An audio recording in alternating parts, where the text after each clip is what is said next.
A major turn of events for Republicans just announced that they are joining Democrats in an effort to extend enhanced ACA subsidies set to expire at the end of the month. The four signed on to a discharge petition to bring a 3-year extension to the floor. Thanks for joining us tonight. For Fox 40 News at 5:30, I'm Eric Carryman. Nikki's on assignment tonight. A New York Republican congressman, that is Mike Lawler, is one of the four who sided with Democrats. He says that his decision comes after failed negotiations with House Speaker Mike Johnson. The revolt rattled a lot in the GOP, and they are skeptical that the last-ditch effort will work.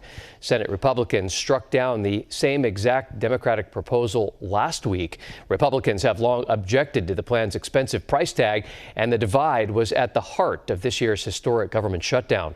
But Northern California, Republicans believe that the plan is going to go nowhere. This particular Republican says instead he is pushing his own bipartisan plan to lower costs.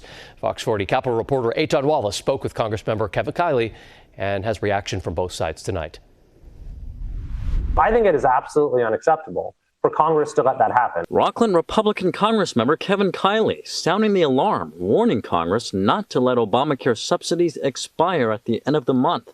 He says the subsidies provide federal help to keep health insurance affordable for more than 20 million Americans, including just over 2 million Californians. If we do not provide some temporary relief here, then you'll have 2.5 million Californians, tens of thousands of people in my district, who suddenly are going to be paying a lot more for health insurance. In some cases, they'll be paying thousands and thousands of dollars more. In some cases, they'll no longer be able to afford it and will drop out of the individual market, which will increase costs for everyone. Kiley speaking one-on-one with us the same day these four House Republicans broke ranks, joining a Democrat-backed discharge petition, hitting the threshold needed to force a floor vote on a plan to extend Obamacare subsidies for 3 years. Look, we were really left with no choice. Doing nothing is the worst outcome. Time's up, y'all. But Kiley says even if that plan passes the House, Republican leaders in the Senate have already promised to block it, citing the high cost and saying it falls short of real long-term health care reform. The Democrats' plan, insurance premiums will continue to spiral. Kiley says that's why he's pushing a separate bipartisan bill known as the Fix-It Act, co-written with San Jose Democrat Sam Liccardo.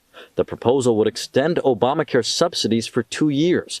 Kiley says it would also cut costs by targeting fraud and insurer overpayments, especially in the Medicare Advantage program. We can spare 22 million people from seeing this huge increase in healthcare costs. But he says his fellow Republican, House Speaker Mike Johnson, is unwilling to take up Kiley's bill for a vote. What is your message for Speaker Mike Johnson?